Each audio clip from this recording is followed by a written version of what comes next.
तो जैसा कि इमॉर्टैलिटी के सीजन 4 के लास्ट एपिसोड में हमने देखा था कि टाई सिक के ट्रू डिसाइपल्स फैंगहान से 5 प्रिजन किंग कोल्ड्रन हासिल करना चाहते थे, जिसके चलते उन्होंने फैंगहान और लॉन्गशान के साथ मुकाबला करना शुरू कर दिया। ये तीनों बंदे काफी ज्यादा पावरफुल होने की वजह से फैंगहान और लॉन्गशान पर उनका डोमिनेंस साबित हो गया। साथ ही उन्होंने पॉइजन का इस्तेमाल करते हुए लॉन्गशान को खत्म करने की कोशिश की और उतने में वहाँ पर डीमन प्रिंस टियानचिंग पहुंच जाता है। वो फैंगहान को वहाँ से भागने के लिए बताकर सीधे उन बंदों के साथ फाइट करने लगा, मगर इस मुकाबले में टियानचिंग भी बुरी तरह से घायल हो गया। अगर वो चाहता तो इन तीनों को खत्म कर देता, लेकिन वो टाई सिक के साथ दुश्मनी मोल नहीं लेना चाहता था, इसलिए वो तुरंत ही वहाँ से भाग निकला। टियानचिंग के वहाँ से जाने के बाद फैंगहान ने देखा कि ये तीनों बंदे बुरी तरह से घायल हैं। साथ ही उन्होंने अपने टाई सिक के लिए एक हेवनली डिक्री भी रिलीज कर दी, जिसमें उन्होंने टियानचिंग के अटैक को मेंशन किया था। यहाँ पर फैंगहान का कोई जिक्र नहीं था, तो इसी मौके का फायदा उठाते हुए फैंगहान ने उन तीनों का काम तमाम कर दिया।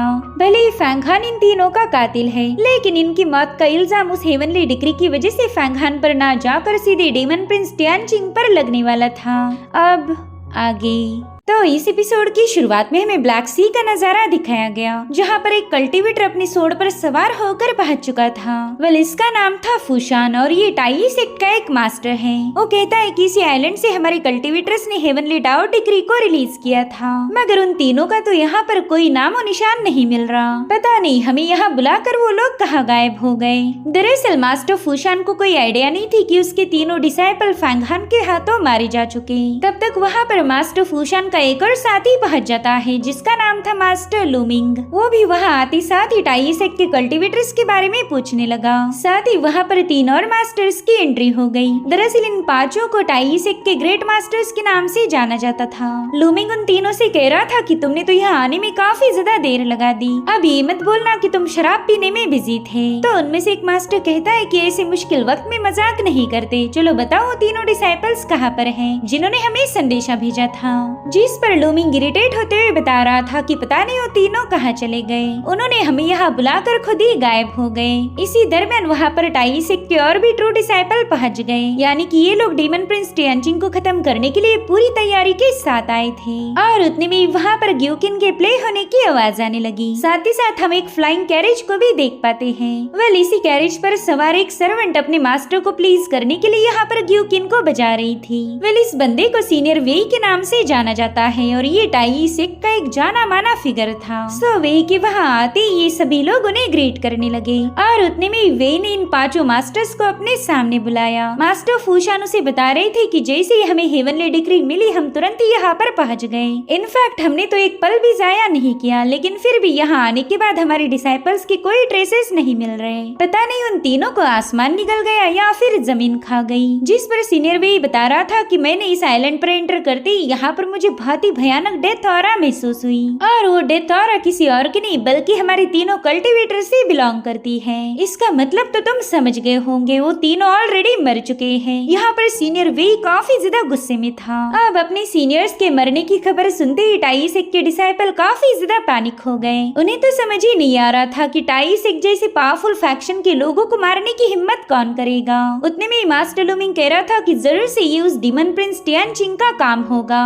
उस कमीने ने हमारे टाई सिक के डिसाइपल्स को मारकर बहुत बड़ी गलती कर दी। जिस पर सीनियर वेई कहने लगा कि मुझे नहीं लगता कि टियानचिंग ऐसी रिस्क उठाएगा। सो अगर हमें इस मसले को सुलझाना है तो हमें इसे पहला इन्वेस्टिगेट करना होगा। यहाँ पर एग्जैक्टली क्या हुआ था इसका जवाब तो हमें बस डीमन प्रिंस टियानचिंग ही दे सकता है। तो सबसे पहला हमें उसे ही कैप्चर करना होगा। और वैसे भी आज न कल डीमंस और इमॉर्टल्स के दरमियान की बैटल होने वाली है, तो मेरे ख्याल से इसी इंसिडेंट के साथ उसकी शुरुआत होगी। और सबसे इम्पोर्टेंट बात, इस जंग का आगाज मैं करूंगा। जिसके बाद उन 5 ग्रेट मास्टर से कहने लगा कि जल्दी से शुआंगहुआन इमॉर्टल पाथ को एक heavenly Dao execution order release करने के लिए बता दो। अब हम सब लोग मिलकर डीमन प्रिंस टियानचिंग का शिकार करेंगे। यहाँ पर सीनियर वेई ने गुस्से में अपनी ऑरा को रिलीज कर दिया था, जिससे समंदर में खलबली मच गई। और इसी से हम इस बंदे की पावर का अंदाजा लगा सकते हैं। टाई सिक इस दुनिया का नंबर 1 फैक्शन था, तो जाहिर सी बात थी कि यहाँ का सीनियर काफी ज्यादा पावरफुल होगा। होगा। और अब सीन शिफ्ट होकर हमें सी के बॉटम का नजारा दिखाया गया, जहाँ पर 5 प्रिजन किंग कोल्ड्रन के अंदर हम लॉन्गशान को देख पाते हैं। वेल टाई सेक के डिसाइपल्स ने इस पर पॉइजन से अटैक किया था, जिसके चलते लॉन्गशान को काफी ज्यादा तकलीफ हो रही थी। वेल काफी देर से ये बंदी बेहोश थी, तो उसे समझ नहीं आ रहा था कि वो 5 प्रिजन किंग कोल्ड्रन में कैसे पहुंच गई। और उतने में हमारे हीरो फैंग हान की वहाँ पर एंट्री होती है। वो लॉन्गशान को बता रहा था कि मैंने तुम्हारी बॉडी से काफी हद तक उस पॉइजन को क्योर किया है, बस कुछ ही देर में तुम पूरी तरह से रिकवर हो जाओगी। उतने में लॉन्गशान फैंग हान से टाई सेक के डिसाइपल्स के बारे में पूछने लगती है, जिस पर फैंग हान बता रहा था कि वो बैटल तो खत्म हो गई। मेरे ख्याल से टाई सेक के तीनों डिसाइपल डेमन प्रिंस टियानचिंग के हाथों मारे गए। यहाँ पर फैंग हान ने लॉन्गशान के साथ झूठ बोला। उसने खुद होकर उन ताई सेक के डिसाइपल्स का काम तमाम किया था, लेकिन उसने इल्जाम लगाया डीमन प्रिंस टियानचिंग पर। दरअसल टाई सेक के डिसाइपल्स ने जिस हेवनली डिक्री को रिलीज किया था, उस पर डीमन प्रिंस टियानचिंग का ही जिक्र था। उन्होंने उसमें फैंग हान और उसके साथियों का जिक्र भी नहीं किया। तो फैंग हान ने भी डिसाइड किया कि वो इसी सिचुएशन का फायदा उठाएगा, क्योंकि वो ताई सेक जैसे पावरफुल फैक्शन के साथ कोई दुश्मनी मोल लेना नहीं चाहता। फिलहाल तो बिल्कुल नहीं। वेल यहाँ पर उन तीनों डिसाइपल्स के मौत की खबर सुनते ही लॉन्गशान काफी ज्यादा पैनिक हो गई। वो कहती है कि डीमन प्रिंस टियानचिंग ने ऐसा नहीं करना चाहिए था। उसकी ये हरकत इमॉर्टल्स और डीमंस के दरमियान की ग्रेट वॉर को ट्रिगर कर देगी। तो फैंग हान उसे समझाने लगा, जो हो गया सो हो गया, अब उसके बारे में सोच कर कोई फायदा नहीं। मेरे ख्याल से अब हमने जल्दी से रुइंस की तरफ वापस जाना चाहिए। जिसके बाद वो शाओलिंग की तरफ रवाना हो गया। यहाँ पर वो दिल ही दिल में सोचने लगा कि ये तो अच्छा हुआ मैंने लॉन्गशान को ये नहीं बताया कि टाई सेक के लोग मेरे हाथों मारे गए, वरना वो काफी ज्यादा पैनिक हो जाती। अब सीन शिफ्ट होकर हम शाओलिंग को देख पाते, जो कि कल्टीवेशन से बाहर आ चुकी थी। तब तक फैंग हान भी उससे मिलने पहुंच जाता है। वो कह रहा था, शाओलिंग अच्छा हुआ तुम अवेक हो गई, बताओ तुम्हें कैसा फील हो रहा। जिस पर शाओलिंग बता रही थी कि उस बैटल में तो मैं तुम्हारी जरा भी मदद नहीं कर पाई और बिना कुछ करे ही बेवजह घायल हो गई। इसलिए मैंने डिसाइड किया कि अगली बार जब भी कोई मुकाबला होगा मैं तुम्हें पूरा सपोर्ट करूंगी। जिस पर फैंग हान कह रहा था, शाओलिंग पहला तुमने रिकवर होने पर ध्यान देना चाहिए, बैटल का बाद में देखेंगे। जिसके बाद हमें हुआंगचॉन ड्राइंग का सीन दिखाया गया, जहाँ पर फैंग हान ड्रैगन यान से मिलने पहुंच चुका था। हम देख पाते हैं कि टाई सेक के तीनों मरे हुए डिसाइपल्स की बॉडी ड्रैगन यान के पास है। ड्रैगन यान कह रहा था कि इन तीनों ने तुम्हें खत्म करने की पूरी कोशिश की थी, लेकिन अच्छा हुआ ये कामयाब नहीं हो पाए। जिस पर फैंग हान कह रहा था कि टाई सेक पावरफुल होने की वजह से काफी ज्यादा एरोगेंट है। मैं तो इन्हें खत्म करना नहीं चाहता था, लेकिन इन्होंने खुद होकर मेरा रास्ता रोका।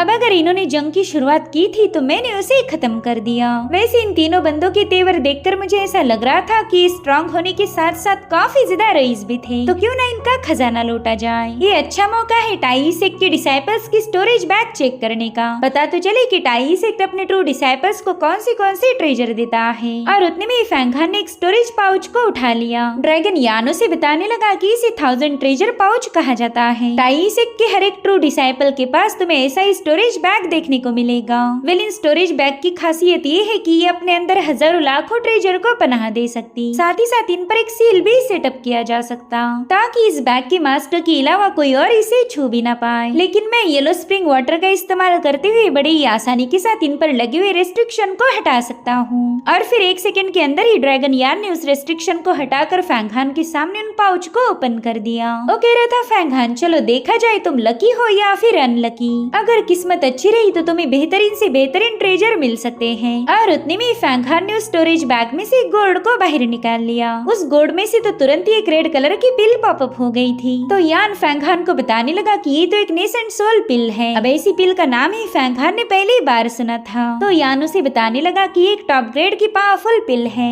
मेरे ख्याल से पूरा गोल्ड इन्हीं पिल से भरा होगा। आगे चलकर ये सारी नेसेंट सोल पिल तुम्हारे कल्टीवेशन को इम्प्रूव करने में काफी ज्यादा काम आएगी। तो अब उस गोल्ड को हासिल करने के बाद फैंग हान ने एक और ट्रेजर को बाहर निकाल लिया। ड्रैगन यान बता रहा था कि ये तो टाई सेक का हेवनली लायन ग्रेट लॉ है। आसान भाषा में बताया जाए तो इन तीनों कल्टीवेटर्स ने अपने लाइफ एसेंस का इस्तेमाल करते हुए इस हेवनली लायंस को कल्टीवेट किया था। यानी कि उन तीनों की कई सालों की कल्टीवेशन का फल तुम्हारे हाथ में है। जो सुनकर ही फैंग हान काफी ज्यादा सरप्राइज हो गया। वो यान से पूछ रहा था कि बताओ इन तीनों हेवनली लाइन्स का इस्तेमाल मैं कैसे करूंगा, जिस पर ड्रैगन यान बता रहा था कि फिलहाल इस ट्रेजर पर उसके पुराने मास्टर्स की स्पिरिचुअल इम्प्रिंट मौजूद है। तो येलो स्प्रिंग वाटर का इस्तेमाल करते हुए मुझे सबसे पहला उन इम्प्रिंट्स को हटाना होगा। इम्प्रिंट्स के हटने के बाद मुझे एक पपेट टेक्निक का इस्तेमाल करते हुए उन्हें रिफाइन करना होगा, जिसके बाद मैं इन तीनों हेवनली लायंस को तुम्हारे अवतार में बदल दूंगा। यानी कि मेरे दोस्त फैंग हान के पास 3 लाइफ एक्स्ट्रा हो जाएगी। जो सुनते साथ ही फैंग हान तो काफी ज्यादा एक्साइटेड हो गया और ड्रैगन यान से कह रहा था कि चलो जल्दी से इन्हें रिफाइन करना शुरू कर दो। तो ड्रैगन यान ने येलो स्प्रिंग वाटर का इस्तेमाल करते हुए सबसे पहला तो उन इम्प्रिंट्स को हटा दिया, जिसके चलते हेवनली लायन अपने असली फॉर्म में आ चुके थे। वो कह रहा था फैंग हान इनके अवतार बनाने में थोड़ा सा वक्त लगेगा, लेकिन तब तक मैं चाहता हूँ कि तुम इन्हें रिफाइन कर लो। तो फैंग हान भी अपनी पावर्स को एक्टिवेट करते हुए बड़ी ही तेजी के साथ उन हेवनली लायन का पीछा करने लगा। यहाँ पर उसने अपनी एनर्जी का इस्तेमाल करते हुए एक ही झटके में उन तीनों हेवनली लायंस को रिफाइन कर लिया। यानो से बता रहा था कि मुश्किल वक्त में तुम इन हेवनली लायंस का इस्तेमाल कर सकते हो। इनमें से हर एक हेवनली लायन चौथी लेवल के एक्सपर्ट को भी आसानी से हरा सकता है और तुम्हारे पास तो ऐसे 3 हैं, यानी कि तुम इन यांग रेल्म के डिवाइन एबिलिटीज वाले बंदे को भी हरा पाओगे। तो फैंग हान कहने लगा कि हेवनली लायंस ग्रेट लॉ तो काफी ज्यादा कमाल का है, मगर इसका इस्तेमाल करते साथ ही मेरे ओपोनेंट को पता चल जाएगा कि ये टाइसेक का ट्रेजर है। तो इसका इस्तेमाल मैं तभी कर सकता हूँ जब मेरा ओपोनेंट एक हो और मैं उसे ही मारना चाहता हूँ। उस वक्त तो ये टेक्निक मेरे लिए एक हुक्म का इक्का साबित होगी। अब ड्रैगन यान कहता है कि चलो एक और ट्रेजर को चेकआउट करो। दरअसल उस गोर्ड के अंदर 6 यांग होली वाटर था, जो देखते साथ ही फैंग हान यान से कहने लगा कि ये तो एक प्योर यांग वाटर है, इसकी मदद से तुम अपनी पावर को रिस्टोर कर पाओगे। जिस पर यान बताने लगा कि मैं फिलहाल लॉन्गेटिविटी सीक्रेट रेल्म का एक्सपर्ट हूँ। इमॉर्टल रेल्म की 9 स्पिरिचुअल एनर्जीज से फॉर्म हुआ एसेंस ही मेरे काम आ सकता है। उसे 9 यांग होली वाटर कहा जाता है और जो तुम्हारे पास है वो है 6 यांग होली वाटर, जो कि मेरे किसी भी काम का नहीं। अब ये सुनकर फैंग हान थोड़ा सा मायूस हो गया। वो चाहता था कि ड्रैगन यान की पावर को रिस्टोर किया जाए, मगर यान ऑलरेडी इमॉर्टल सीक्रेट रेल्म पर पहुंच चुका है, जिसके चलते मामूली सी पिल या फिर कोई एलिक्सर उसके काम नहीं आएगा। वो कह रहा था कि भले ये 6 यांग होली वाटर मेरे किसी काम का नहीं, मगर ये तुम्हारी ट्रू एनर्जी को कंडेंस करने में हेल्प कर सकता है। साथ ही साथ तुम इस होली वाटर का इस्तेमाल करते हुए ट्रेजर को भी रिफाइन कर पाओगे। तुम एक काम करो, तुम्हारे पास जो वर्ड ट्री का ट्रेजर है उस पर इस वाटर को पोर कर दो। जो सुनते साथ ही फैंग हान ने वर्ड ट्री के पीस को बाहर निकालते हुए उसे 6 यांग होली वाटर के साथ मर्ज कर दिया। ये दोनों तो ये देखकर ही हैरान हो गए कि वाकई इस होली वाटर ने उस ट्री के टुकड़े की पावर्स को बढ़ा दिया है। उस वर्ड ट्री के छोटे से टुकड़े से बहुत ही खतरनाक वुड एट्रीब्यूट की एनर्जी रिलीज हो रही थी। यान उसे बताने लगा कि जब हेवन एंड अर्थ फॉर्म हुए थे उसी वक्त इस डिवाइन ट्री की भी रचना हो गई। तुम इसे अर्थ एंड हेवन का सेंटर भी बोल सकते हो। इनफैक्ट इसी के अंदर तुम्हें इमॉर्टल रेल्म में जाने के लिए पैसेज भी मिल जाएगा। सच बताओ तो ये हेवन की तरफ से तुम्हारे लिए ग्रेटेस्ट गिफ्ट है। साथ ही आगे चलकर तुम इसी वर्ड ट्री की वुड एनर्जी का इस्तेमाल करते हुए हुआत यांडो को भी हरा पाओगे। तो फैंग हान उस वर्ड ट्री को अपने माइंड स्पेस में डालते हुए यान को बताने लगा कि मैं धीरे धीरे करके इस ट्री को काफी ज्यादा नर्चर करूंगा, ताकि सही वक्त आने पर ये मुझे सर्व कर पाए। जिसके बाद फैंग हान उस आइलैंड पर मौजूद एक फॉरेस्ट में पहुंच गया। वो कह रहा था कि यहाँ की वुड स्पिरिट एनर्जी तो काफी ज्यादा पावरफुल है। तो यानो से बता रहा था कि ये जगह अजूर वुड एम्परर की स्किल को कल्टीवेट करने के लिए एकदम परफेक्ट है, क्योंकि उस स्किल को मास्टर करते वक्त तुम्हें ढेर सारी वुड स्पिरिट एनर्जी को एब्सॉर्ब करना पड़ेगा। तो जल्दी से वुड ट्री की पावर्स का इस्तेमाल करते हुए यहाँ की वर्ड स्पिरिट एनर्जी को रिफाइन करना शुरू कर दो। जो सुनते साथ ही फैंग हान ने वुड ट्री की मदद से वहाँ की सारी वुड स्पिरिचुअल एनर्जी को एब्सॉर्ब करना शुरू किया। इसकी मदद से अजूर एम्परर की वुड स्किल को एडवांस लेवल पर पहुंचा सकता था।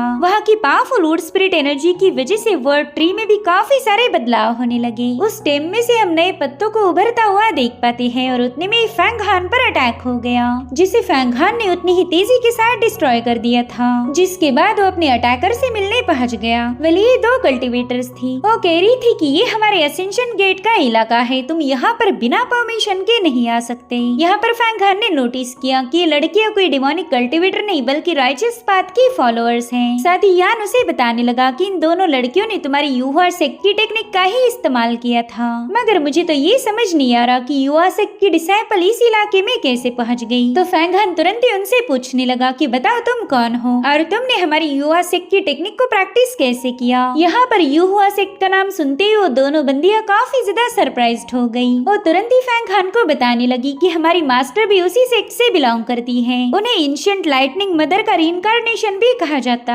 शायद तुम उनसे पहले भी मिल चुके होंगे। उनका नाम किंगशुई है। वेल यहाँ पर फैंग किंगशुई का नाम सुनते ही फैंगहान भी थोड़ा सा सरप्राइज हो गया। वो दिल ही दिल में सोचने लगा कि शायद सीनियर किंगशुई ने यहाँ पर अपना एक सेक्ट ओपन किया जिसके बारे में किसी को कुछ पता नहीं। वो सोचता है कि एक बार सीनियर किंगशुई ने मुझे बताया था कि हम सभी के कोई ना कोई राज होते हैं जिन्हें हम किसी के सामने रिवील नहीं कर सकते। शायद ये उनका एक सीक्रेट होगा। तो फैंगहान तुरंत ही उन लड़कियों से प्यार से बात करते हुए बताने लगा कि अगर किंगशुई तुम्हारी मास्टर है तो मैं तुम्हारा जूनियर अंकल हूँ। मगर उन लड़कियों को फैंगहान की बातों पर यकीन नहीं होता। वो उससे कह रही थी कि अगर तुम वाकई युवा सेक्ट के डिसाइपल हो तो जल्दी से अपना टोकन शो करो। और उतने में वहाँ पर फांगशांग नाम की बंदी पहुँच जाती है जो कि किंगशुई की सर्वेंट थी। फैंगहान तो उसे यहाँ देखकर काफी ज्यादा सरप्राइज हो गया क्योंकि इन दोनों की कई सालों से मुलाकात नहीं हुई थी। यहाँ पर शियांग उसकी तारीफ करते हुए कहने लगी कि तुमने तो इन सालों में काफी अच्छी प्रोग्रेस की है। तुमने तो सीक्रेट राउंड की डिवाइन एबिलिटीज को भी ऑलरेडी अचीव कर लिया। मैंने तो यहाँ तक भी सुना था कि तुम्हें युवा सेक्ट का एक पावरफुल डिसाइपल माना जाता है। जिस पर फैंगहान कह रहा था कि ये सब सीनियर किंगशुई की वजह से ही पॉसिबल हुआ।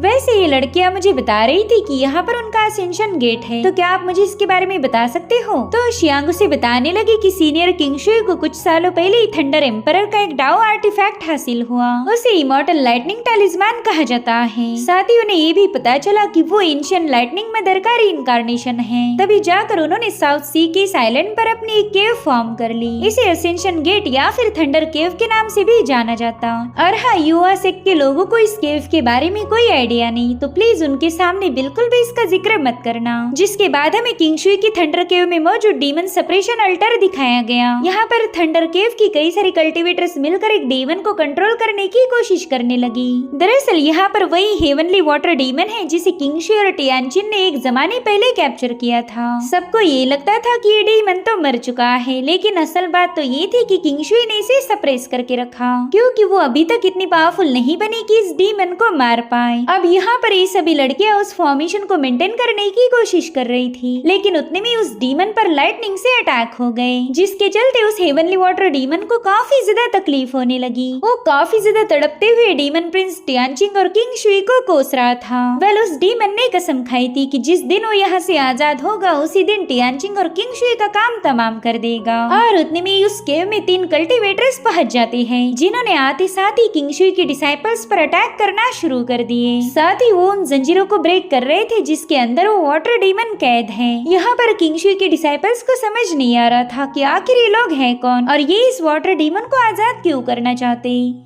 तो अब उन्होंने भी इन 3 कल्टिवेटर्स के साथ फाइट करना शुरू कर दी, मगर ये तीनों बंदे काफी ज्यादा पावरफुल थे। उनकी खतरनाक डिवाइन पावर के सामने ये बंदियां पूरी तरह से फीकी पड़ गई, मगर फिर भी ये लड़कियां पूरी कोशिश कर रही थी कि इस फॉर्मेशन को बचा के रखा जाए। उन्होंने अपनी थंडर पावर का इस्तेमाल करते हुए इन 3 लोगों पर हमला कर दिया, लेकिन इसका भी उन पर कोई असर नहीं होता, जिसके चलते किंगशुई की कई सारे डिसाइपल्स मारी गई। और फाइनली हेवनली वाटर डीमन ने वहाँ की चट्टानों पर लगे हुए सील को ब्रेक कर दिया। वो डीमन अब आजाद होने की कगार पर था, जो देखते साथ ही वो तीनों लोग कहने लगे कि हमारा काम तो हो चुका है, अब यहाँ पर रुकने का कोई फायदा नहीं, इसलिए वो तीनों वहाँ से रवाना हो गए। थोड़ी देर में उस थंडर केव में एक बहुत ही जबरदस्त एक्सप्लोजन हुआ। उसकी आवाज फैंगहान और शियांग ने भी सुन ली थी। फैंगहान बता रहा था कि यहाँ पर मुझे बहुत ही भयानक डिमोनिक एनर्जी का एहसास हो रहा। तो शियांग कहती है कि हमारी सीनियर किंगशुई ने हेवनली वाटर डीमन को कैद करके रखा था, मेरे ख्याल से उस पर लगा हुआ सील ब्रेक हो चुका है। अगर वो डीमन आजाद हो गया तो कई सारे मासूम मारे जाएंगे।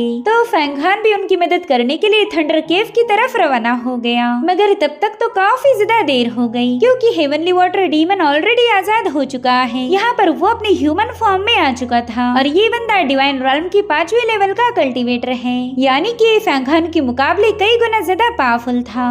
अब उस डीमन किंग ने आजाद होते ही अपनी हेवनली डीमन आर्मी को समन कर लिया, जिससे वहाँ पर काफी स्ट्रॉन्ग डिमोनिक एनर्जी फैलने लगी। इस हेवनली डीमंस की आर्मी को देखकर किंग शुई की डिसाइपल्स काफी ज्यादा पैनिक हो जाती है। उन्हें तो ये समझ नहीं आ रहा था कि वो किंग शुई के सामने ये सब कैसे एक्सप्लेन करेगी। और उतने में शियांग और फैंगहान वहाँ पर पहुँच गए। फैंगहान तो डीमन किंग की इस एनर्जी को देखकर ही हैरान था। वहीं पर शियांगो से बताने लगी कि इस डीमन किंग ने अपनी डीमन कोर को ऑलरेडी फॉर्म किया था, तो इसी वजह से उसकी पावर काफी ज्यादा इंक्रीज हो गई। मेरे ख्याल से ये आजाद होने के बाद ब्रेक थ्रू करते हुए 7वीं लेवल पर पहुंच चुका है। हमारी मास्टर किंग शुई और डीमन प्रिंस टियानचिंग ने एक साथ मिलकर इसे मारने की कोशिश की थी, मगर इस बंदे के पास एक इमॉर्टल सोल होने की वजह से वो लोग इसे खत्म नहीं कर पाए, तो उन्हें मजबूर होकर इसे सील करना पड़ गया। भले इसकी बॉडी पूरी तरह से डिस्ट्रॉय हो गई, लेकिन इसकी रेमनेंट सोल भी हम पर भारी पड़ सकती है। जिस पर फैंगहान कह रहा था कि ये डीमन हमारी दुनिया के लिए एक थ्रेट है, हम इसे किसी भी कीमत पर यहाँ से भागने नहीं दे सकते। शियांग बता रही थी कि ये डीमन हमारी पूरी थंडर केव को डिस्ट्रॉय कर देगा, यानी कि हमारे मास्टर किंग शुई की सारी मेहनत जाया हो जाएगी। इसलिए वो अपनी कल्टिवेटर से कहने लगी कि चाहे आज तुम्हें अपनी जान ही देने क्यों न पड़ जाए, लेकिन ये डीमन यहाँ से भागना नहीं चाहिए। तो उन डिसाइपल्स ने तुरंत ही अपने सीनियर के हुक्म को एक्सेप्ट कर लिया, लेकिन फैंगहान उनसे कह रहा था कि तुम में से कोई भी उस डीमन किंग के पास नहीं जाएगा, उस डीमन किंग को मैं खुद हैंडल कर लूंगा, और तब तक तुम सभी लोग मिलकर उसकी डिमोनिक आर्मी से निपट लेना। यहाँ पर शियांग नहीं चाहती थी कि फैंगहान अकेले ही ये रिस्क उठाए, लेकिन तब तक फैंगहान तो जा चुका था। उसने बड़ी कूल अंदाज में जाकर अपने डिमोनिक ब्लेड का इस्तेमाल करते हुए हेवनली डीमन पर अटैक कर दिया, मगर वो बंदा तो ऑलरेडी वहाँ से गायब हो चुका था। और फिर उसने अपने डिमोनिक आर्मी को हुक्म दिया कि जल्दी से इसे खत्म कर दो। जो सुनते साथ ही उन हेवनली डीमंस ने फैंगहान पर अटैक करना शुरू कर दिए, मगर फैंगहान बड़ी तेजी के साथ यहाँ से वहाँ मूव होते हुए डीमन किंग को ढूंढने लगा, मगर उसे उस डिमोनिक एनर्जी के टोर्नेडो में डीमन किंग का कोई ट्रेस नहीं मिलता। जो देखते साथ ही फैंगहान समझ गया कि अब उसे कुछ भी करके इस डीमन किंग को सामने आने पर मजबूर करना होगा। और उतने में ही डिमोनिक एनर्जी से बना हुआ एक हेवी हैंड सीधे फैंगहान की तरफ आगे बढ़ता है। यहाँ पर फैंगहान ने जानबूझकर उस अटैक को डॉज नहीं किया। वहीं पर शियांग तो ये देखकर ही काफी ज्यादा पैनिक हो गई कि फैंगहान उस डिमोनिक हैंड के नीचे कुचल चुका है, मगर उतने में उस डिमोनिक हैंड पर ढेर सारी वुड एनर्जी लिपटने लगती है। साथ ही साथ फैंगहान ने अपने पावर्स का इस्तेमाल करते हुए उस डिमोनिक हैंड की धज्जियां उड़ा दी। बल यहाँ पर फैंगहान ने वर्ड ट्री की वुड एट्रीब्यूट एनर्जी को एक्टिवेट कर दिया था, जो कि एक एंशिएंट ताकत होने की वजह से उस डिमन आर्मी पर भारी पड़ गई। यहाँ पर फैंगहान ने अपनी एक ही मूव के साथ पूरी की पूरी हेवनली डीमन आर्मी को वाइप आउट कर दिया।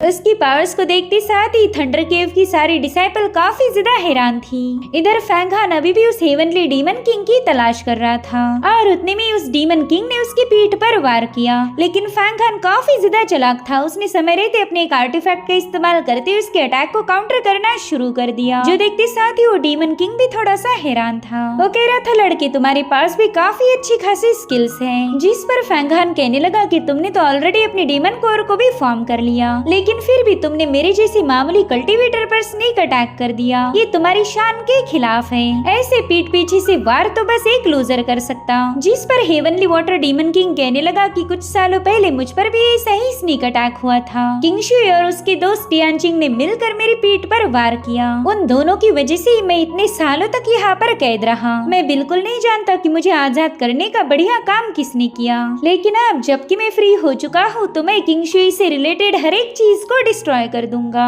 उसका सेक्ट, उसके दोस्त और उसकी फैमिली सब के सब मेरे पांव तले रौंदे जाएंगे। और इस तबाही की शुरुआत होगी इस थंडर केव के साथ। वेल यहाँ पर उस डीमन किंग ने एक बहुत ही पावरफुल बैरियर को सेटअप कर दिया था, जिसे डिवाइन रेल्म का एक पावरफुल से पावरफुल एक्सपर्ट भी ब्रेक नहीं कर सकता। और अब वो बड़ी तेजी के साथ फैंगहान पर अटैक कर देता है, मगर फैंगहान ने समय रहते उसके हमले को डॉज कर दिया। वो फैंगहान को बताने लगा कि सदर्न चाइना सी में टोटल 39 आइलैंड हैं। मैं इन सभी आइलैंड पर तबाही मचाने की फिराक में था, लेकिन उस किंग शुई और टियानचिंग ने मेरे सारे प्लान को चौपट कर दिया, वरना तो हर एक आइलैंड पर मौजूद सिटीज कब की ही मेरे हाथों बर्बाद हो जाती।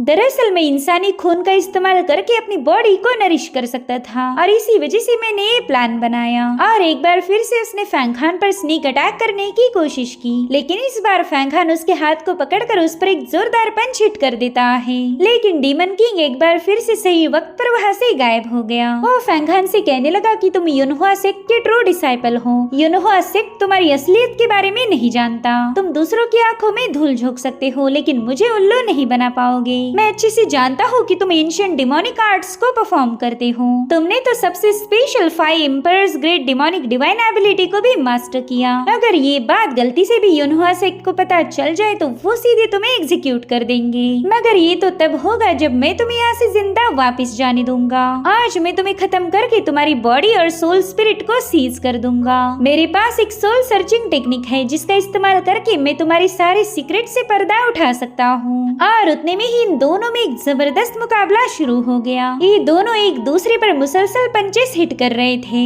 वेल यहाँ पर डीमन किंग ने अपनी डेमोनिक एनर्जी का इस्तेमाल करते हुए फैंगहान पर अपना डोमिनेंस साबित कर दिया। जो देखते साथ ही फैंगहान अपनी डेमोनिक ब्लेड को समन कर लेता है और फिर उसने अपनी ब्लेड का इस्तेमाल करते हुए डीमन किंग पर एक जोरदार हमला कर दिया। यहाँ पर डीमन किंग ने बस अपने बेयर हैंड से ही फैंगहान की ब्लेड को डिस्ट्रॉय करते हुए इसे जमीन की तरफ पुश कर दिया। जो देखते साथ ही फैंगहान ने तुरंत ही अपनी हेवनली लायन आर्ट को एक्टिवेट कर दिया। इस पल में डीमन किंग उसके काफी करीब पहुंच चुका था, मगर हेवनली लायन उसे निगल पाई इससे पहले वो बंदा पीछे हट गया। वेल इस हेवनली लायन को देखते साथ ही डीमन किंग कहने लगा कि ये तो टाई सेक्ट की एक स्पेशल टेक्निक है, मगर ये तुम्हारे पास कहां से आ गई? मेरे ख्याल से तुमने टाई सेक्ट के कल्टीवेटर्स को मार के उनका ट्रेजर छीन लिया होगा। मगर फैंगहान उसकी बकवास बातों में बिल्कुल भी दिलचस्प नहीं था। उसने तुरंत ही अपनी हेवनली लायन का इस्तेमाल करते हुए डीमन किंग पर अटैक कर दिया। यहाँ पर हेवनली लायन डीमन किंग पर अपनी फायर एनर्जी को रिलीज कर रहा था। जो देखते साथ ही डीमन किंग ने अपनी डिमोनिक हैंड का इस्तेमाल करते हुए इस हेवनली लायन को जकड़ लिया। तब तक दूसरा लायन उस पर पीछे से हमला करने के लिए आगे बढ़ रहा था, तो उसने फटाफट से इस लायन को उठाकर दूसरे पर दे मारा। साथ ही उसने अपनी 2 जोरदार लातों के साथ उन दोनों हेवनली लायंस को बुरी तरह से घायल कर दिया था। यहाँ पर फैंगहान समझ गया था कि ये डीमन किंग इतना ज्यादा पावरफुल है कि ये 2 लायंस उसे हैंडल नहीं कर पाएंगे, तो उसने अपने एक और हेवनली लायन को बाहर निकाल लिया। जो देखते साथ ही डीमन किंग उस पर भी अटैक करने की कोशिश करता है, लेकिन ये तीसरा लायन काफी ज्यादा पावरफुल था। वो अपनी फायर पावर बरसाते हुए डीमन किंग को घायल करने की पूरी कोशिश कर रहा था, लेकिन डीमन किंग यहाँ से वहाँ भागते हुए उसके हर एक अटैक को डॉज कर देता है। मगर थोड़ी देर में उसकी स्पीड कम हो गई और इसी का फायदा उठाते हुए फैंगहान उस पर एक जोरदार लात जड़ चुका था। इसी दरमियान फैंगहान की बाकी की 2 हेवनली लायंस ने भी रिकवर कर लिया और फिर उन तीनों लायंस ने एक साथ मिलकर उस पर फायर अटैक करना शुरू कर दिए। जो देखते साथ ही डीमन किंग को भी समझ आ गया कि उसने गलत बंदे से पंगा लिया है। साथ ही इन हेवनली लायंस के मुसलसल हमलों की वजह से उसकी गोल्डन कोर भी शटर हो गई। जो देख फैंगहान उससे कह रहा था कि तुम्हारी कोर तो डैमेज हो गई, यानी कि तुम अपनी फुल स्ट्रेंथ का इस्तेमाल नहीं कर पाओगे। तो मुझे खत्म करके मेरे सीक्रेट्स को रिवील करना चाहता था, लेकिन मुझे नहीं लगता कि अब तो ऐसा कर पाएगा, क्योंकि बस थोड़ी देर में तेरी पावर पूरी तरह से डिप्लेट होकर तुम मेरे हाथों कुत्ते की मौत मारा जाएगा। जो सुनते साथ ही डीमन किंग के ईगो पर चोट लग गई। वो फैंगहान से कह रहा था कि तू एक मामूली सा कल्टीवेटर है, तेरी इतनी औकात नहीं कि तू एक डीमन किंग को खत्म कर पाए। चल अब मैं तेरे सामने मेरी एक स्पेशल टेक्निक का यूज करूंगा। और इतना कहते साथ ही डीमन किंग ने अपनी एक पावरफुल टेक्निक को एक्टिवेट कर दिया। उसे देखते साथ ही ड्रैगन यान थोड़ा सा पैनिक हो चुका था। वो कह रहा था कि ये तो डिमोनिक सेक्ट की एक सुप्रीम डिमोनिक आर्ट है, इसे एंशिएंट जमाने में ग्रेट सेवरिंग टेक्निक कहा जाता था। फैंगहान अब तुम इस बंदे के साथ हेड ऑन मुकाबला नहीं कर सकते, जल्दी से इसके अटैक को डॉज कर दो। तो यहाँ पर फैंगहान ने तुरंत ही अपनी हेवनली लायन से एक सेलेस्टियल लायन शील्ड को फॉर्म कर लिया, जो कि इतनी ज्यादा ताकतवर थी कि पावरफुल से पावरफुल अटैक भी इसे डिस्ट्रॉय नहीं कर सकता। इधर डीमन किंग ने अपनी ग्रेट सेवरिंग टेक्निक का इस्तेमाल करते हुए फैंगहान पर हजारों स्लैशेस बरसाना शुरू कर दिए। उन स्लैशेस ने जहाँ भी टच किया उस पूरी जगह को बर्बाद कर दिया। इतना ही नहीं, बस कुछ ही सेकंड्स के अंदर फैंगहान की सेलेस्टियल लायन शील्ड की भी धज्जियां उड़ गई और फिर एक साथ हजारों स्लैशेस रिलीज करने के बाद फाइनली डीमन किंग ने अपने अटैक को रोक दिया। यहाँ पर हम देख पाते हैं कि फैंगहान उन स्लैशेस की वजह से बुरी तरह से घायल हो चुका था। वो यान को बताने लगा कि इस बंदे की ग्रेट सेवरिंग टेक्निक तो हद से ज्यादा भयानक थी, मगर इस पावरफुल टेक्निक का इस्तेमाल करने की वजह से इस बंदे की पावर भी थोड़ी सी और डिप्लेट हो गई, तो क्यों ना इसकी एनर्जी को और थोड़ा सा जाया किया जाए। और इतना कहते साथ ही फैंगहान वहाँ से भागने लगा। हालांकि डीमन किंग उससे कह रहा था कि मेरे यहाँ होते हुए तो कहीं भी नहीं जा सकता, और फिर उसने वहाँ पर वॉइड सेवरेंस को ओपन कर दिया। दरअसल ये मूव एक स्पेस रिफ्ट जैसा काम करती थी, तो उसने फैंगहान को अपने अंदर खींचते हुए उसे सीधे डीमन किंग की तरफ थ्रो कर दिया। यहाँ पर डीमन किंग तो ऑलरेडी उस पर अटैक करने के लिए पूरी तरह से तैयार था, मगर फैंगहान ने समय रहते कहते अपने डीमन सोर्ड पपेट को बाहर निकाल लिया, जिसके चलते डीमन किंग का पहला अटैक डिस्ट्रॉय हो गया था। इसलिए उसने गुस्से में आकर उस सोर्ड पपेट पर जोरदार वार कर दिए, जिसके चलते फैंगहान का पपेट वहीं पर मारा गया। अब जैसे ही फैंगहान उसके सामने आया, वो बड़ी तेजी के साथ जाकर फैंगहान को चोक करना शुरू कर देता है। तेरा था लड़के, तुम काफी ज्यादा शातिर हो, मैं तुम्हारी हर एक ट्रिक को देखना चाहूंगा। और उतने में फैंगहान ने अपने साथियों को हुक्म दिया कि जल्दी से यहाँ पर पहुँच जाओ। जो सुनते साथ ही 5 प्रिजन किंग कोल्ड्रन वहाँ पर आ चुकी थी। डीमन किंग तो इस ट्रेजर को देखते साथ ही काफी ज्यादा अमेज हो गया। उसने इस कोल्ड्रन के अटैक से खुद को बचाने के लिए फैंगहान को ही उस पर पुश कर दिया, लेकिन फैंगहान तो सीधे जाकर उस कोल्ड्रन में समा चुका था और अब वो कोल्ड्रन फैंगहान को कलेक्ट करते साथ ही वहाँ से भागने लगी। डीमन किंग भी जानता था कि ये 5 प्रिजन किंग कोल्ड्रन कितना स्पेशल आर्टिफैक्ट है, इसलिए वो भी इसे हासिल करने के लिए उस कोल्ड्रन के पीछे रवाना हो गया। वो कोल्ड्रन तो बैरियर को ब्रेक करके बाहर आ चुकी थी, मगर डीमन किंग उसके पीछे था। यहाँ पर उसने उस कोल्ड्रन पर लगातार डिमोनिक एनर्जी से ब्लास्ट करना शुरू कर दिए। वहीं दूसरी तरफ फैंगहान कोल्ड्रन में मौजूद स्पेस में अपने दोस्तों के पास पहुंच चुका था। यहाँ पर लॉन्गशियान तो फैंगहान को घायल देखकर काफी ज्यादा पैनिक हो गई, मगर फैंगहान ने नेसेंट सोल पिल को कंज्यूम करते हुए अपनी एनर्जी को स्टेबलाइज करने लगा। उससे कह रहा था कि तुम बस कोल्ड्रन पर ध्यान दो, ये गलती से भी उस डीमन किंग के हाथ नहीं लगनी चाहिए। मगर डीमन किंग ने तो ठान लिया था कि वो किसी भी कीमत पर इस 5 प्रिजन किंग कोल्ड्रन को हासिल करेगा। तो उस बंदे ने फटाफट से वॉइड सेवरेंस को ओपन करते हुए उस कोल्ड्रन को उसमें पुल कर लिया। लॉन्गशियान उससे कह रही थी कि पता नहीं इस बार तुमने किस बंदे से पंगे लिए, ये तो काफी ज्यादा भयानक था। तब तक फैंगहान की ऑलमोस्ट सारी पावर रिकवर हो चुकी थी। वो लॉन्गशियान को बताने लगा कि ये है the heavenly water demon king. अभी तक हमें ये लगता था कि ये डीमन तो मर चुका है, लेकिन ये बस सील्ड था। चलो जल्दी से इस कोल्ड्रन को सीधे बैरियर के अंदर पहुंचा दो, मैं वहीं पर इसका काम तमाम करूंगा। जो सुनते साथ ही लॉन्गशियान और शाओलिंग ने अपनी पावर्स को चैनल करते हुए कोल्ड्रन को सीधे बैरियर के अंदर घुसा दिया। इधर डीमन किंग तो उस 5 प्रिजन किंग कोल्ड्रन को देखकर काफी ज्यादा खुश था, लेकिन उस कोल्ड्रन तक पहुंच पाई इससे पहले ही फैंगहान ने उसके मुंह पर एक जोरदार लात जड़ दी। साथ ही साथ वो अपने वुडन वाइन्स का इस्तेमाल करते हुए इस डीमन किंग को जकड़ने की कोशिश करने लगा। हालांकि डीमन किंग उसकी चपेट में नहीं आता और यहाँ पर इन दोनों ने एक दूसरे पर एक जोरदार पंच हिट कर दिया था और इस तरह से एक बार फिर से इन दोनों के दरमियान एक हेड ऑन मुकाबला शुरू हो गया। इन दोनों में लगातार क्लैशेस शुरू हो गए और इसी दरमियान फैंगहान ने अपनी वुड एट्रीब्यूट का इस्तेमाल करते हुए एक डिवाइन वेपन को फॉर्म कर लिया।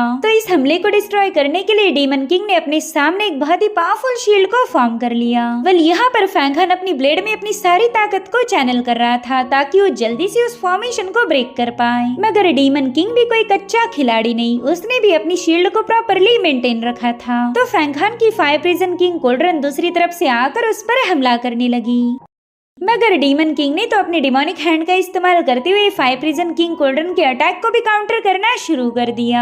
यानी कि ये बंदा एक साथ दोनों तरफ से हो रहे हमलों को रोक पा रहा था। जो देख फैंगहान कह रहा था कि अफसोस कि तुम्हारे पास बस 2 ही हाथ हैं, तुम अब मेरे तीसरे हमले को रोक नहीं पाओगे। और इतना कहते साथ ही फैंगहान ने वहाँ पर एक पोर्टल ओपन करते हुए हेवनली लायन से सीधे डीमन किंग पर अटैक कर दिया, जिसके चलते डीमन किंग घायल होकर नीचे की तरफ पटक गया। साथ ही साथ वो तीनों हेवनली लायन एक साथ मिलकर उस पर अपनी एनर्जी से अटैक कर रहे थे। वेल यहाँ पर फैंगहान ने अपनी एक और मूव का यूज किया जिसे सेलेस्टियल लायन डीमन प्यूरिफिकेशन कहा जाता था। उसके ऐसा करते साथ ही हेवनली लायंस ने डीमन किंग पर अपनी बहुत ही खतरनाक फायर बरसाना शुरू कर दी, मानो यहाँ पर डीमन किंग को प्यूरिफाई करने की कोशिश कर रहे थे, जिसके चलते डीमन किंग बुरी तरह से तड़पने लगा। साथ ही साथ वो देखता है कि उसकी पावर्स भी ऑलमोस्ट डिप्लेट हो चुकी है, इसलिए उसने ग्रेट सेवरिंग टेक्निक का इस्तेमाल करते हुए फटाफट से उन हेवनली लायंस के अटैक को डिस्ट्रॉय कर दिया। भले ही उसने इस मूव का इस्तेमाल करते हुए फैंगहान की हर एक कोशिश को नाकाम किया होगा, लेकिन इसी चक्कर में वो और भी ज्यादा कमजोर हो गया।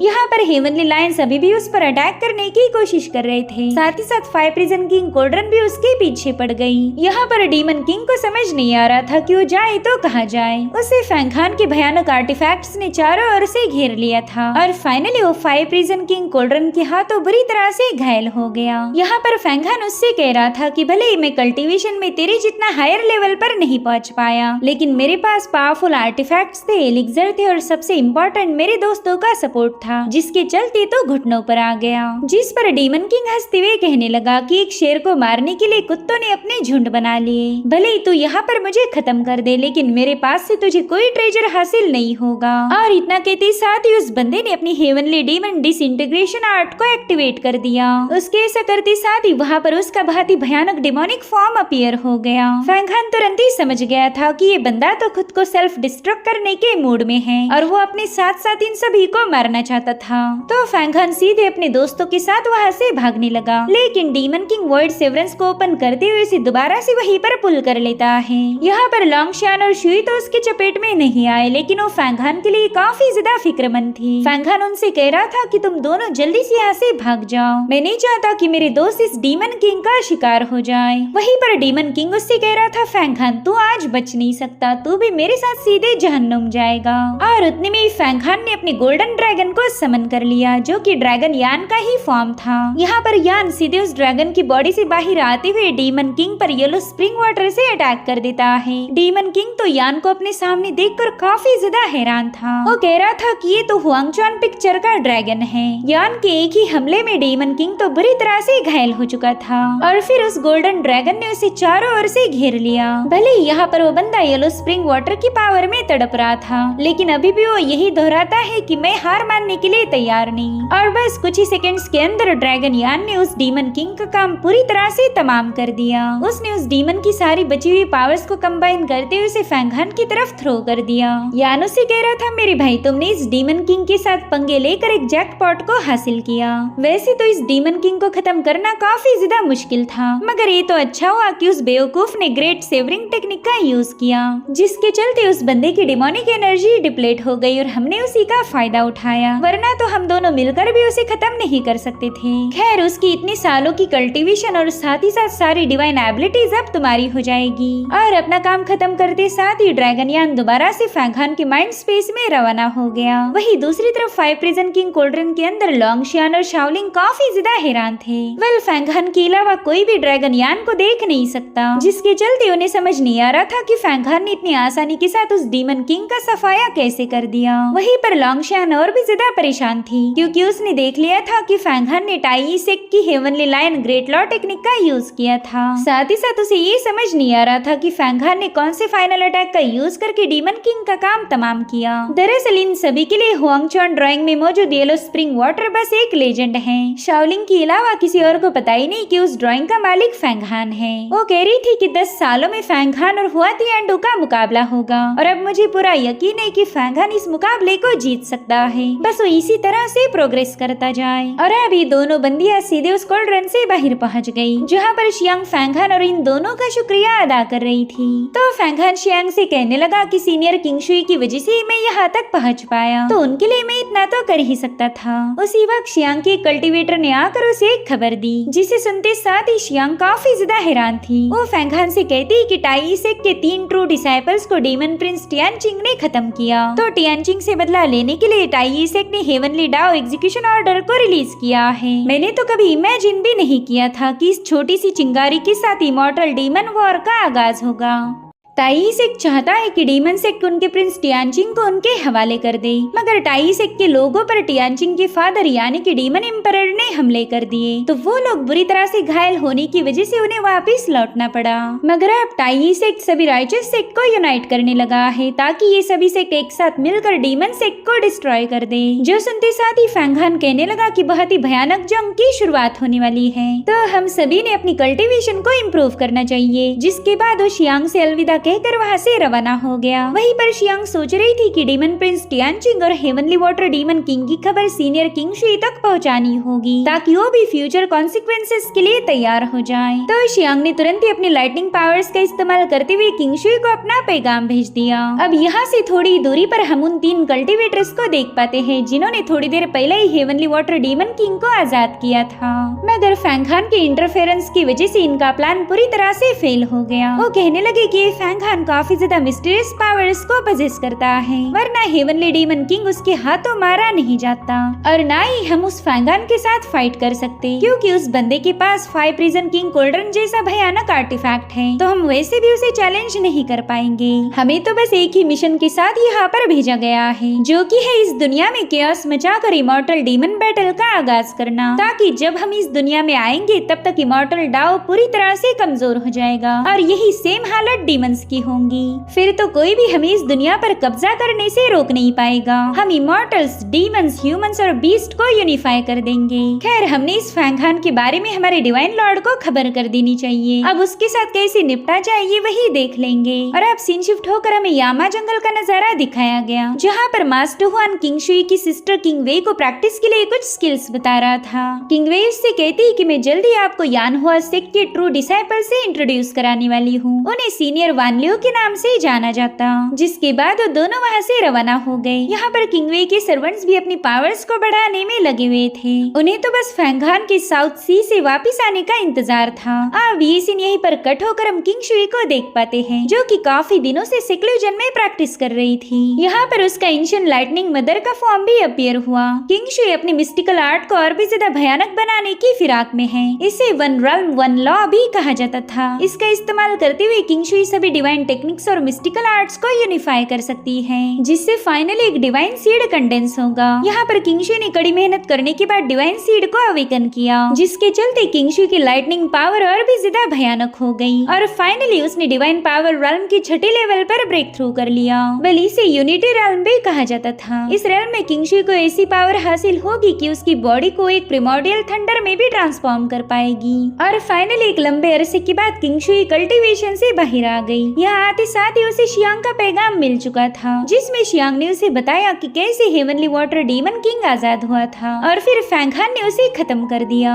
किंग शुई कहने लगी कि शायद फैंगहान ने साउथ सी में जाकर काफी अच्छे आर्टिफैक्ट्स हासिल किए, वरना वो डीमन किंग को मार नहीं पाता। इतना ही नहीं, उसे डीमन प्रिंस टियानचिंग की भी खबर मिल गई। वो कह रही थी कि इमॉर्टल्स और डीमंस के बैटल की शुरुआत इस बंदे से होगी, ये तो कभी लगा नहीं था। मेरे ख्याल से मैंने भी साउथ सी को विजिट करना चाहिए, ताकि टाइसेक के बंदों को किसने मारा इसके बारे में सच्चाई पता कर सकूं। जहाँ तक मुझे लगता है टियानचिंग ऐसा काम नहीं करेगा। अब ये सीन यहीं पर कट होकर हमें हुआंगचॉन ड्राइंग का नजारा दिखाया गया। यहाँ पर यान फैंगहान को बता रहा था कि इस होली धर्मा रेलिक को डीमन किंग ने रिफाइन किया था, यानी कि ये अर्थ ग्रेड का एक सुप्रीम एलिक्सर है। तो चलो जल्दी से इस होली धर्मा रेलिक को रिफाइन करना शुरू कर दो। इस रेलिक से तुम्हें बहुत ही अमेजिंग मेडिसिनल प्रॉपर्टीज हासिल होगी। इस एक ही एलिक्सर की मदद से तुम्हारे अंदर 10,000 हॉर्सेस की पावर आ सकती है। तो फैंगहान ने फटाफट से उस होली धर्मा रेलिक को रिफाइन करना शुरू कर दिया। यहाँ पर ड्रैगन यान उसे बता रहा था कि अगर डिवाइन पावर रेल्म का कोई मामूली सा कल्टीवेटर इसे कंज्यूम कर ले तो उसकी बॉडी बस एक ही सेकंड के अंदर पूरी तरह से एक्सप्लोड हो जाएगी। मगर तुम्हारी बात कुछ और है। तुमने यमा गोल्डन बॉडी को फोर्ज किया था,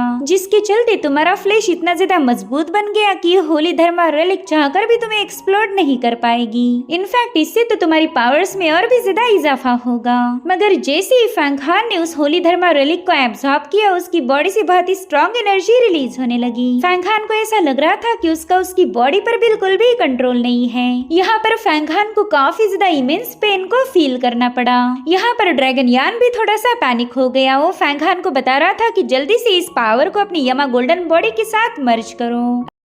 अगर तुमने जल्दी से ये काम नहीं किया तो ये पिल तुम्हें डिस्ट्रॉय कर देगी। वहीं दूसरी तरफ फैंगहान चाहकर भी अपनी बॉडी को कंट्रोल नहीं कर पा रहा था। उसके मुंह से रिलीज होने वाली एनर्जी ने पूरी येलो रिवर को शेक कर दिया, जो देखते साथ ही यान की भी दिल की धड़कनें तेज हो गई। वो फैंगहान से कह रहा था कि जल्दी से यमा गोल्डन बॉडी को एक्टिवेट करो। तो फैंगहान ने भी अपनी पूरी फोर्स का इस्तेमाल करते हुए जैसे तैसे अपना कंट्रोल रिगेन कर लिया और फिर यहाँ पर वो यमा गोल्डन बॉडी को एक्टिवेट कर देता है। अब हम देख पाते हैं कि उस बॉडी के एक्टिवेट होते साथ ही होली धर्मा रेलिक की सारी पावर एक जगह पर कंडेंस होने लगी। यहाँ पर उसे ड्रैगन यान की आवाज आती है। वो कह रहा था कि इस होली धर्मा रेलिक में बस मेडिसिनल प्रॉपर्टीज ही नहीं थी, बल्कि इसके अंदर से तुम्हें ढेर सारी डिवाइन एबिलिटीज भी हासिल होगी, जिसमें से एक है डीमन किंग की सुप्रीम डिवाइन आर्ट, जिसे द ग्रेट सेवरिंग टेक्निक भी कहा जाता है। इसी मूव का यूज करके उस डीमन किंग ने तुम पर ढेर सारे स्लैशेस रिलीज किए थे, तो मैंने तुम्हारे लिए इस सेवरिंग टेक्निक को स्पेशली एक्सट्रैक्ट कर दिया। मैं चाहता हूँ कि तुम अपनी वुड एम्परर ट्रूची पावर का इस्तेमाल करते हुए उसे स्टिमुलेट करो। तो फैंगहान भी यान की बात मानते हुए अपनी ट्रूची पावर का इस्तेमाल करते हुए सेवरिंग टेक्निक को मास्टर करने लगा।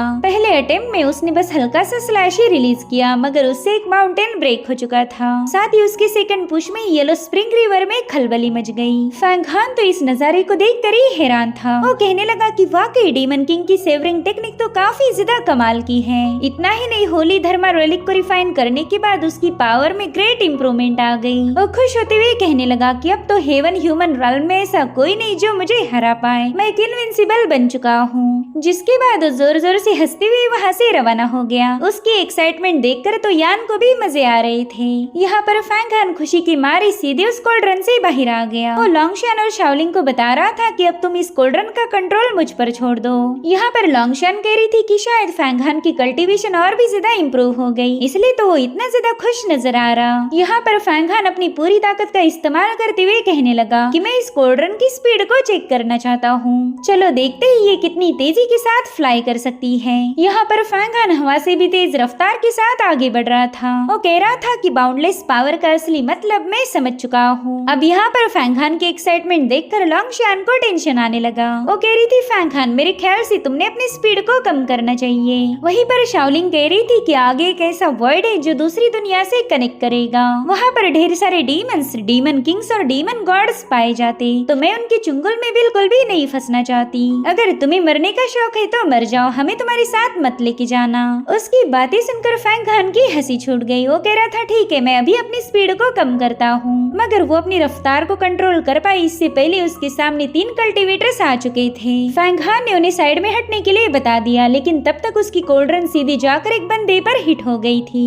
और ये इम्पैक्ट इतना ज्यादा भयानक था कि 5 प्रिजन किंग कोल्ड्रन ने उस बंदे को वहीं पर खत्म कर दिया। ये देखकर तो फैंग हान और उसके साथ उसके दोनों दोस्त काफी ज्यादा पैनिक हो गए। दरअसल ये वही कल्टीवेटर्स थे जिन्होंने थोड़ी देर पहले डीमन किंग को आजाद किया था। उन्हें लगा ही नहीं था कि इतनी जल्दी उनकी फैंग हान से मुलाकात होगी। वो सोचते ही कि इस बंदे ने तो हमारे गॉड क्लैन के वॉरियर को बड़ी आसानी के साथ मार दिया। पता नहीं अब हम ये सब हमारे मालिक के सामने एक्सप्लेन कैसे करेंगे। जिस पर उसका साथी कहने लगा कि इसका बस अब एक ही तरीका है, हमें इस बंदे को मारना होगा। अगर हमने इसे नहीं मारा तो हमारे लॉर्ड हमें खत्म कर देंगे। इधर फैंग हान भी काफी ज्यादा परेशान था कि उसकी वजह से किसी की जान चली गई। यहाँ पर लॉन्गशान उससे कह रही थी कि शायद वो लोग किसी पावरफुल सेक्ट के मेंबर्स होंगे, मेरे ख्याल से हमने जल्दी से यहाँ से निकलना चाहिए। मगर तब तक वो दोनों वॉरियर्स वहाँ पर पहुँच चुके थे। फैंग हान उनसे कह रहा था कि मुझे माफ कर दीजिए, मेरी गलती की वजह से आपका कंपेनियन मारा गया। मुझे इस बात का काफी ज्यादा अफसोस है, लेकिन इसके बदले में आपको कंपेंसेट करने के लिए भी तैयार हूँ।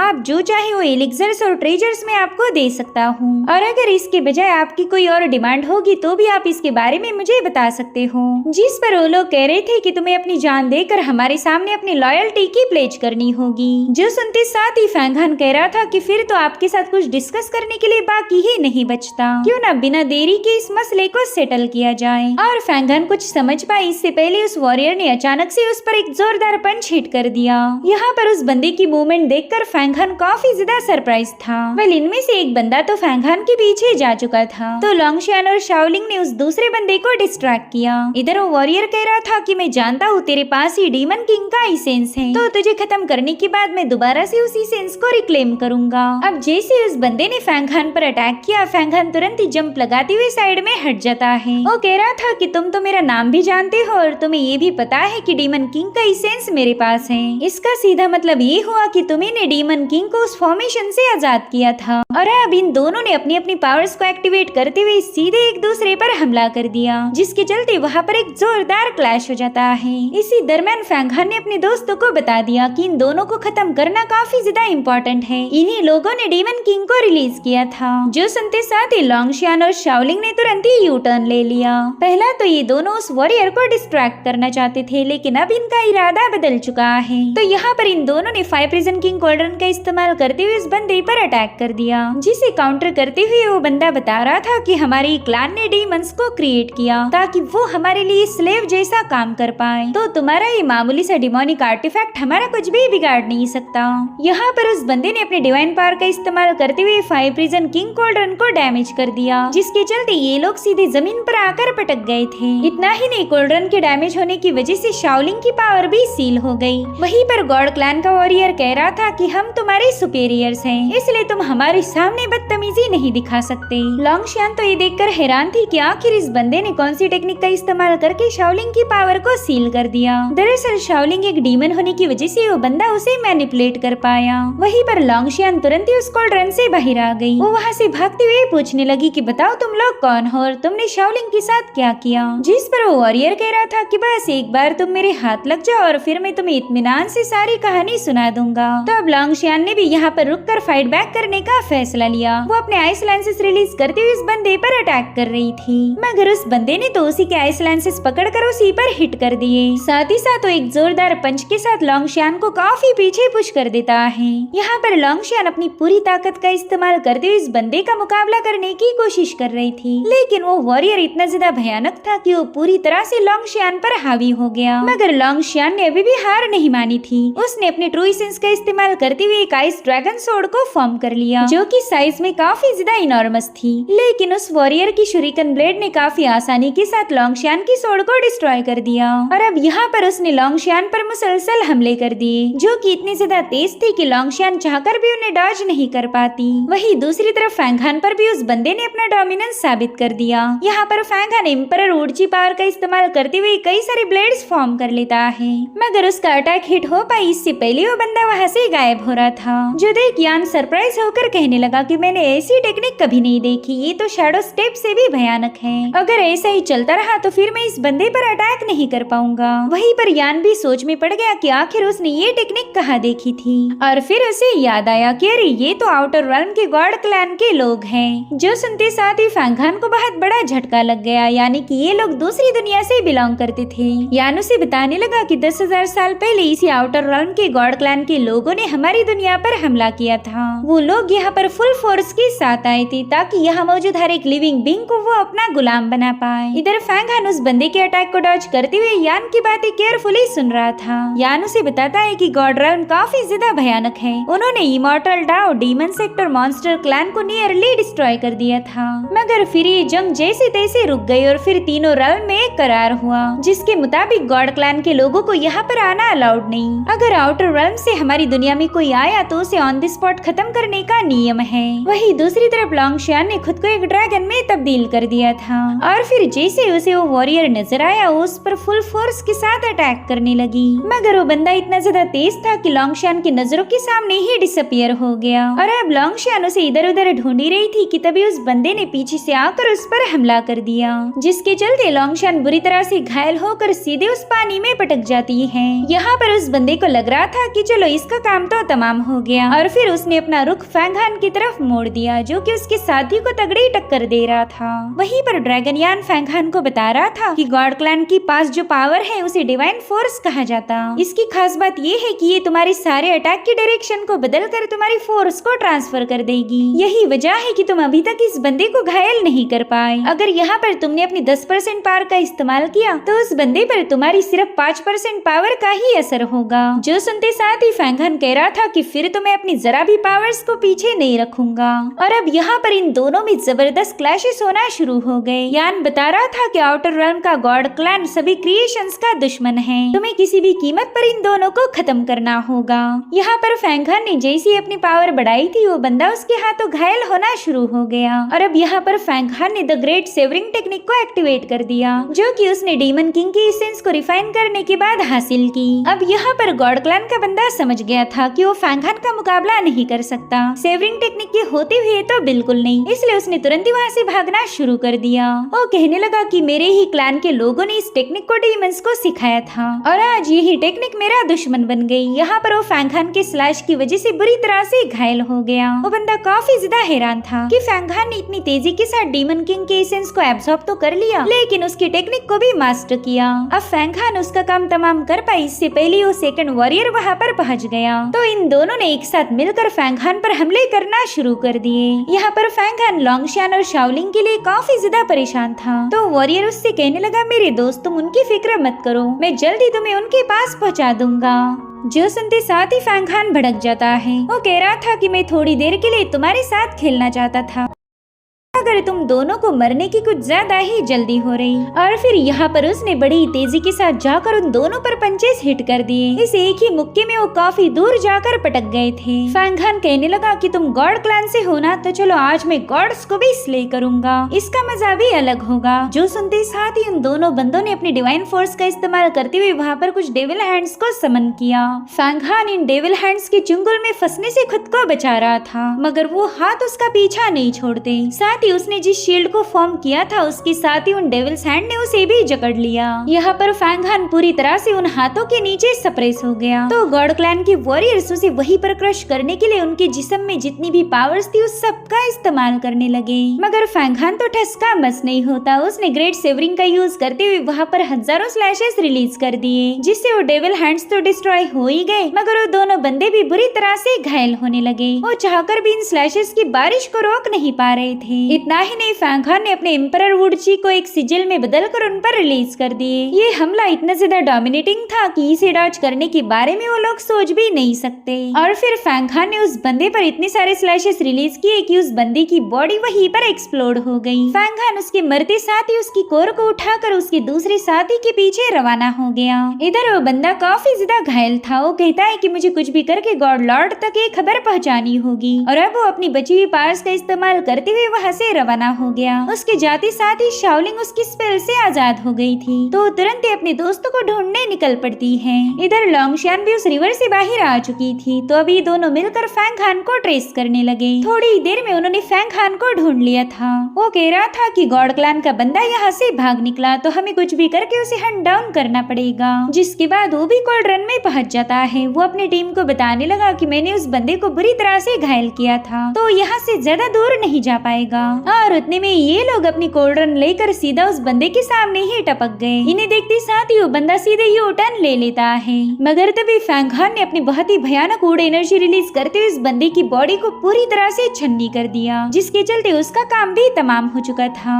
अब वो कोल्ड्रन में वापिस आ चुका था, जहाँ पर लॉन्गशियान कहने लगी कि पता नहीं ये लोग कौन थे, मैंने तो कभी भी ऐसे कल्टीवेटर्स को नहीं देखा था। जिस पर फैंग हान कहने लगा कि ये लोग आउटर रेल्म के गॉड क्लैन से बिलोंग करते हैं। यहाँ पर शाओलिंग काफी ज्यादा कंफ्यूज थी। वो कहती है पता नहीं उस बंदे के पास ऐसी कौन सी एबिलिटी थी कि उसने बड़ी आसानी के साथ मेरी पावर्स को सील ऑफ कर दिया। इनफैक्ट लॉन्गशियान भी हैरान थी। वो कहती है कि मैंने भी आउटर रेल्म के गॉड क्लैन का जिक्र नहीं सुना था। जिस पर फैंग हान कहने लगा कि मैंने एक एंशिएंट बुक में इनके बारे में पढ़ा था, लेकिन मेरे पास भी इनके बारे में कोई खास जानकारी मौजूद नहीं। मेरे ख्याल से हमने सेक्ट में वापस जाते साथ ही हमारे सीनियर्स को इसकी रिपोर्ट करनी चाहिए। और फिर ये लोग एकदम तेज रफ्तार के साथ सीधे वॉइड की तरफ रवाना हो गए। और इसी के साथ एपिसोड यहीं पर एंड हो जाता है। Thank you so much for watching. Bye bye, take care.